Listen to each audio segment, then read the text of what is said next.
arguably the biggest play of the game. So I said, hey, Reem, how was the house after the game? It was a little crazy. I said, I bet it was.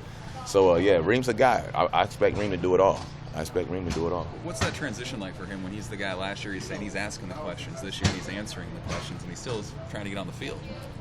It's just like anything else. I mean, he's taking that next step. He's just like all of them. You know, he should be asking the questions, but he's played enough. He's made enough plays to where he should be making more plays. And whatever plays he makes out here, I expect him to make. And probably the ones he doesn't make, I expect him to make.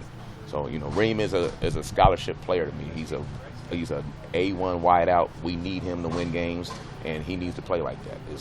It's not even hard. With the guys you lost to graduation, how's this group come along for you so far through spring? So far, so good. It's been some mistakes based on the fact that, you know, our offense isn't just dive right, dive left. You know, so there's some mistakes being made. There's nuances to our offense that it comes from the chalkboard in the classroom, but then the application happens, and you got to bring it to the field too. And so there's been some mistakes being made, but the intent is there, the will is there, the mindset is there, and the approach is there. So we'll get it right. Does it feel weird that like Stanley and DP are like the veterans now? They were like the young and up and coming guys, and now they're the veterans. Does that kind of have an odd feeling to it?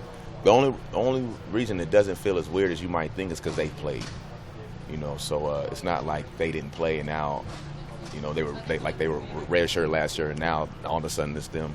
You know, they've been in the room, they've played, they've been in the hotel, so it's not that weird. It's more weird to not have Westy and Zoe and Brandon just around. The fact that, you know, you look up and they're gone. It's more weird that way than it is Stan and DP here because they've been playing. Hey, Brian Brian was talking about the 3-4 defenses. They've got a lot of different coverages.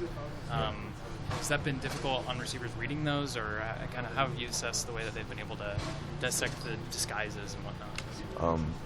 It is difficult. It's difficult in general. It's difficult, you know, even if you're used to it per se, because it could be something different every time, and even the same coverage is not necessarily ran the same by the defense. So you got to think on the run. You know, you got to be in your playbook. You got to use all your clues. You know, pre-snap. You got to recognize. You know, you got to recognize what the defense is doing. So it's not easy.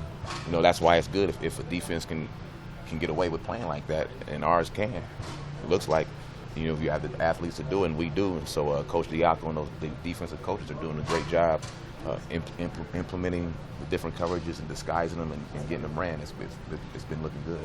Thanks, Coach. The types of things that you guys are doing this spring, though, I mean, is it new to everybody? Is it just kind of new to the guys that are getting on the field for the first time, or is it? What do you mean, as far as the scheme what or you're the installing a scheme, plays, that kind of thing? I mean, is it a lot different from what you guys have done in the past? Or? On offense, it's not. It's just that we haven't done it in practice like this because, you know, it's a new defense. So we haven't faced this many different coverages in spring.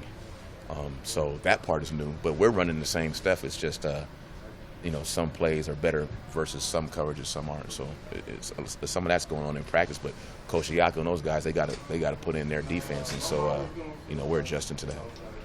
And it's going to be good for us because normally, when you play teams that play as many coverages as we do, you only get a week. Yeah. You only get a week to prepare for it, and now we're going to be able to be more comfortable when we play against teams that have multiple coverages because, you know, obviously we do it every day. Thank you, Keith. No problem.